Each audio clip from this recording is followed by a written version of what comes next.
Morning everyone. Today we will discuss about weather prediction technology, and the project is presented by Arpandev Bhattacharya,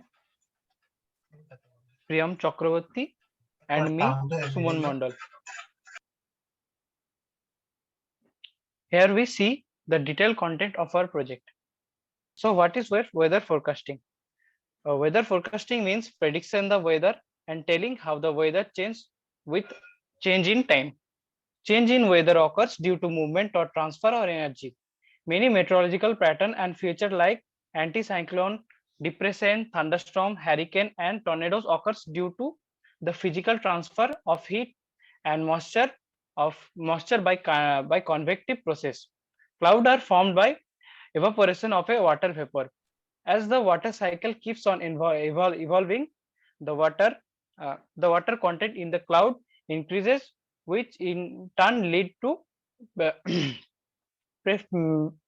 precipitation, and this is how convective process happens. And also change in weather, many factors like temperature, rainfall, pressure, humidity, sunshine, wind and cloudiness are considered for predicting the weather. It is also possible to identify the different type of cloud associated with different pattern of weather. This pattern of weather help in predicting the weather forecast. Next slide please.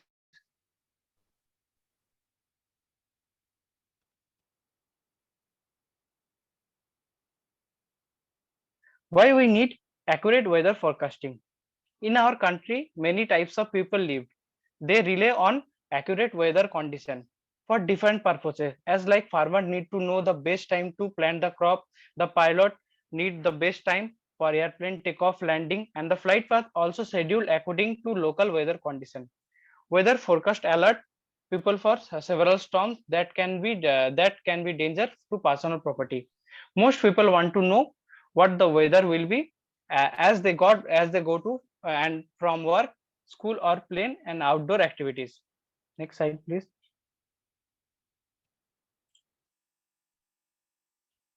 We divided the project two major parts. First, large scale weather forecasting using satellite, and second, small scale weather prediction using modern electronics. Next slide please. First, we discuss about large scale weather forecasting using satellite. So what is weather satellite? Weather satellite is a type of satellite that is primarily used to monitor the weather of climate the earth.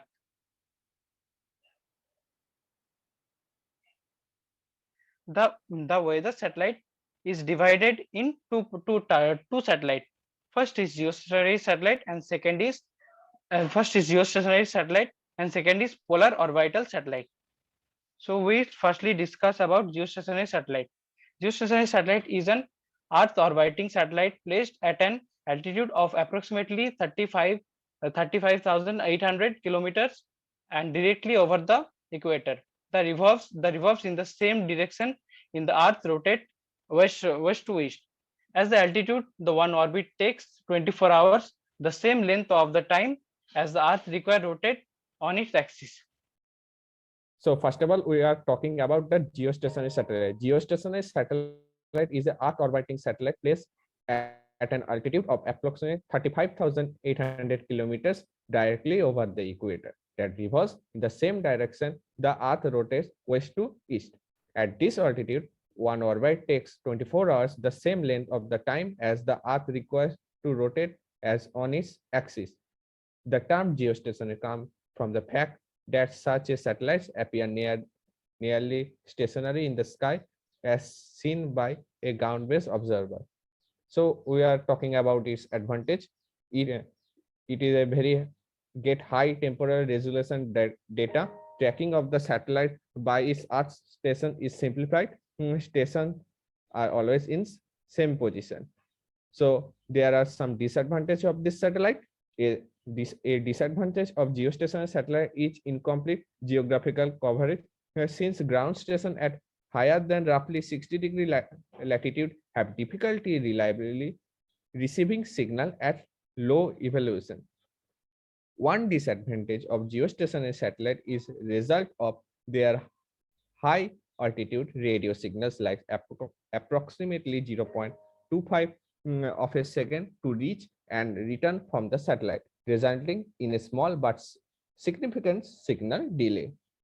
This delay increases the difficulty of telephone conversation and reduce the performance of common network protocols such as TCP/IP. So our next is polar orbital satellite. The satellite which revolves the Earth around the Earth in a north to south orbit, passing over the poles as the Earth spins about its north to south axis. It is a satellite whose orbit is perpendicular at or at right angles to the equator. Or in simple words, it passes over north and south poles at its orbits uh, of the Earth. The polar satellite position nearly 500 to 800 kilometers above the Earth travels pole to pole in 102 minutes. The polar orbital satellite remain fixed in space, rotates inside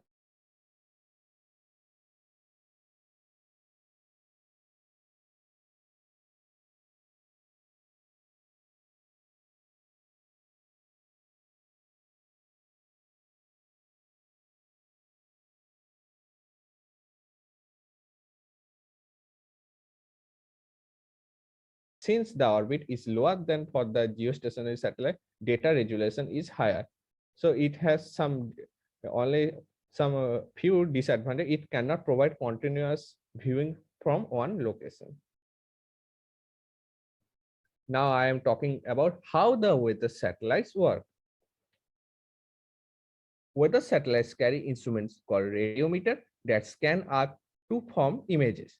These instruments usually have some sort of small telescope or antenna and scanning mechanism and one or more detectors that detect either visible, infrared, or microwave radiation for the purpose of monitoring weather systems around the world.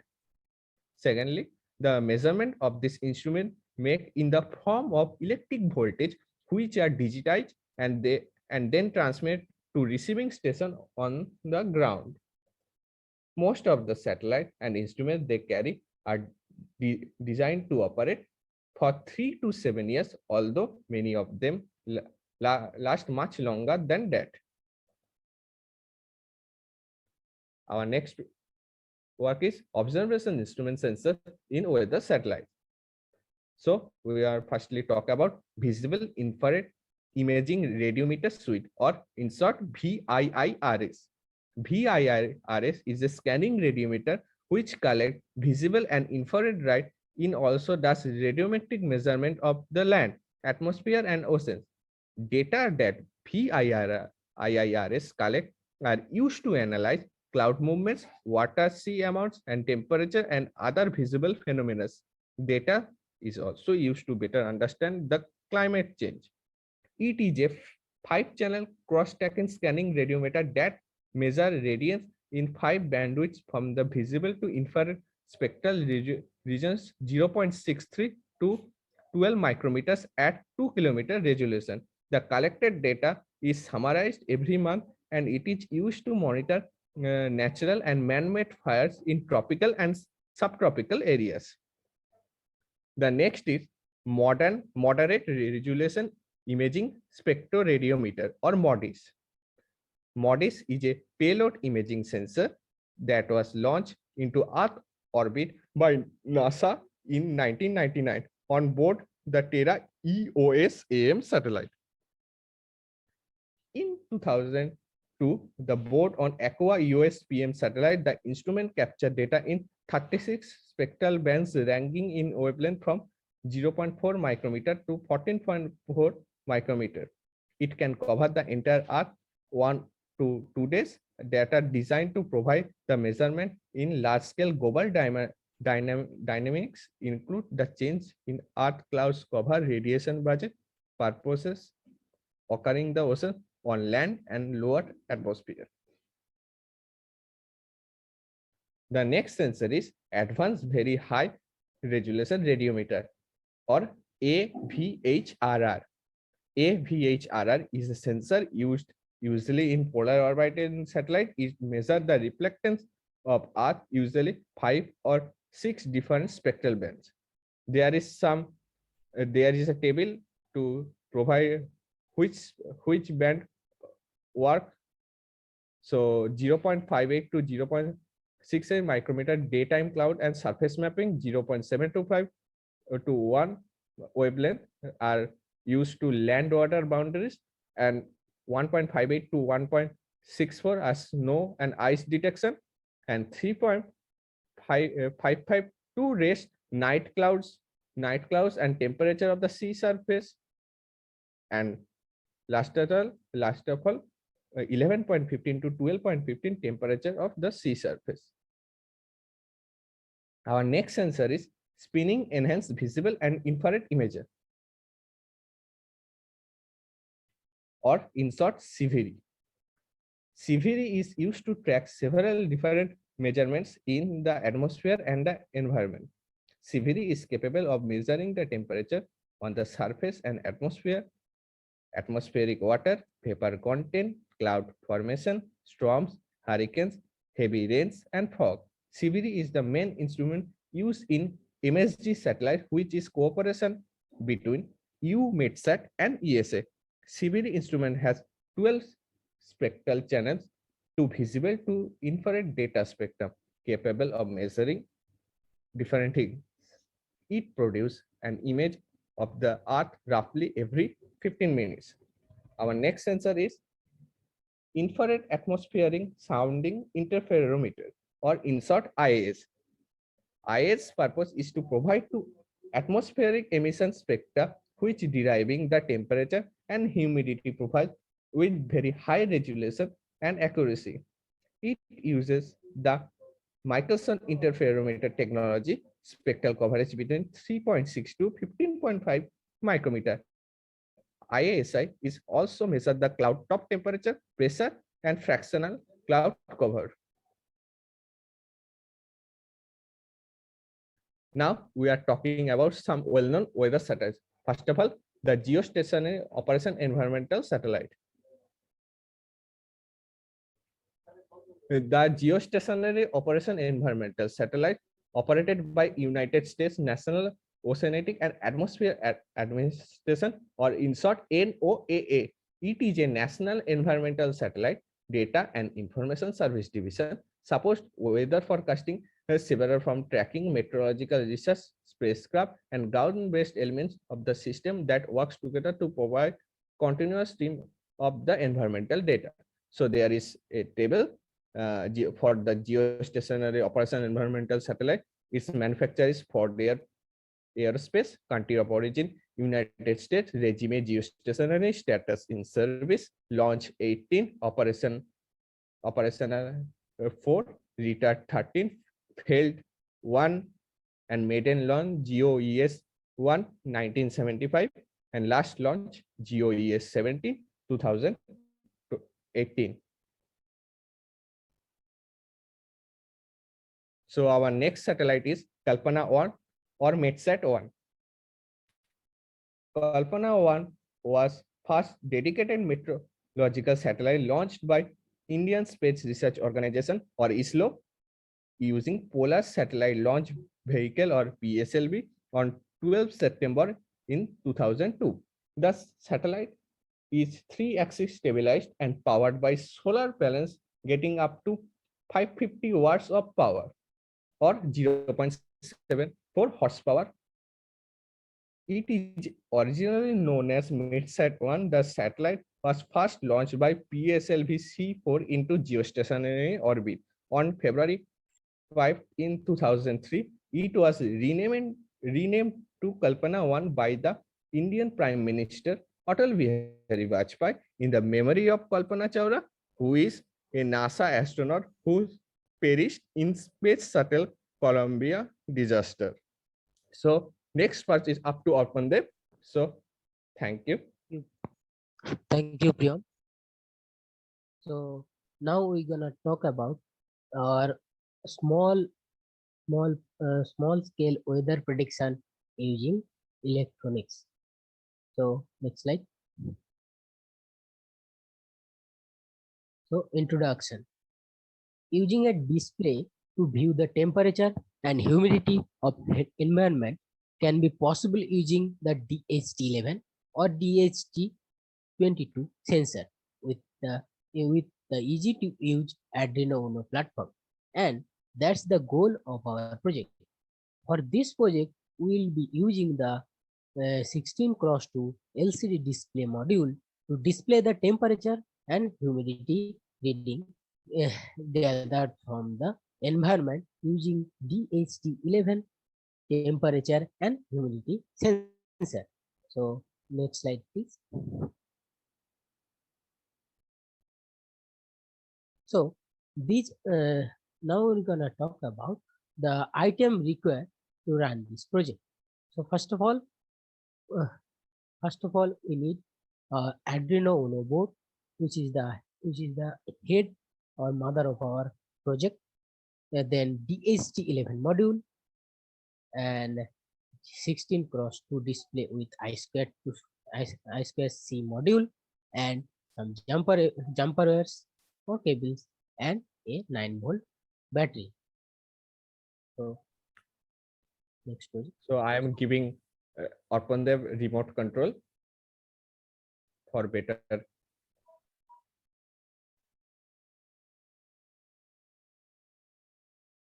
Okay, Arpandev. So this is our circuit diagram of our project.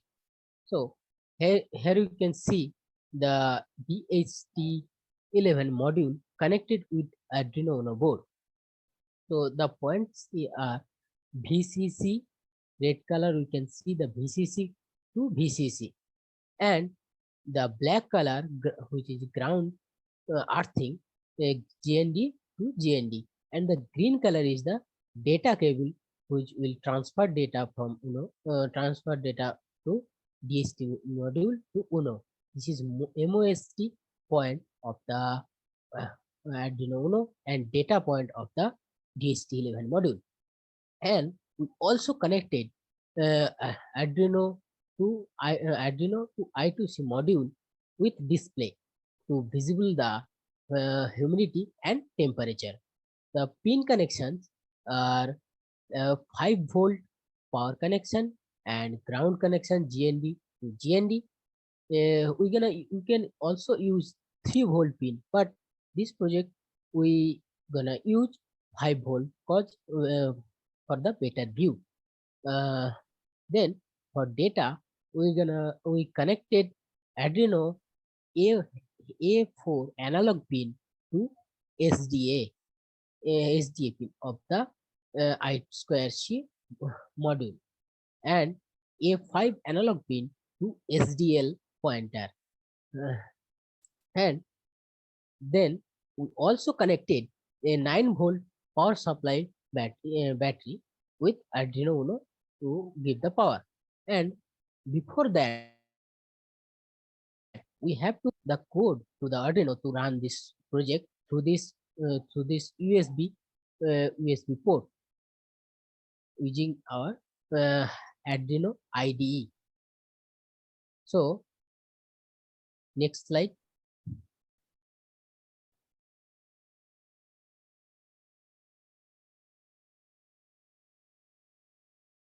So here is our video documentation of this project.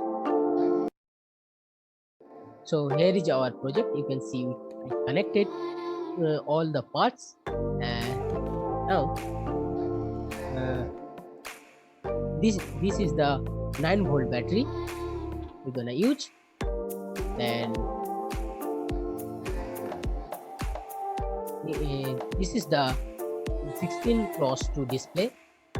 Then it's the Arduino Uno, and the sensor it is DHT11 module.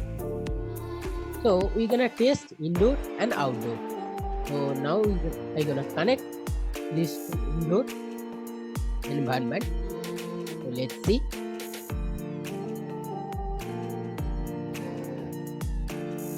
You can see everything is on. Now we'll shortly see the display.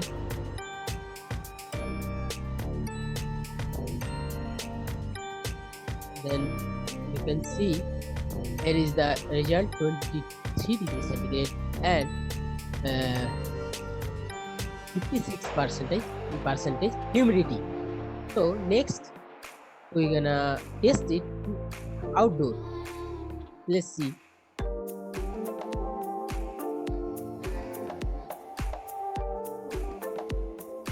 So here our outdoor. So you can see it's 23 degrees centigrade and 58% humidity. So next slide. So now we're going to discuss about our disadvantages of this module. So we are using DHT11 sensor. We all know electronics device always has a measurement error. Here also DHT11 also had some measurement error, which can be 0.52% to 0.6%. So next, our module is not fully weather resistant.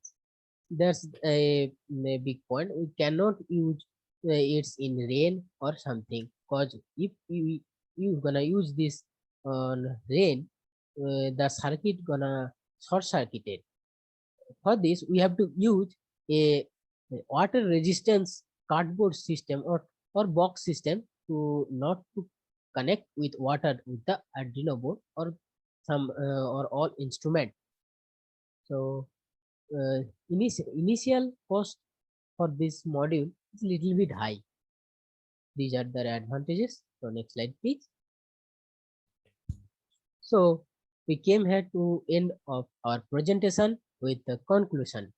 So satellite with advanced sensor can forecast weather with more efficiency nowadays, and satellites are predicting weather before time. So government have some time to plan about the disaster like tornado, heavy rainfall, etc. So the casualties are somehow controllable. We also use internet. So using internet, people can also see the weather images in their mobile computer. We hope the satellites technology will improve in near future. So now we're gonna talk about our mini project. So we can see that it can measure temperature and humidity quite well. If we buy one single machine in a farmer society, farmer can know about the rain before time, so it will help them very much. So next slide. So here is our references needed to for this project. So thank you all.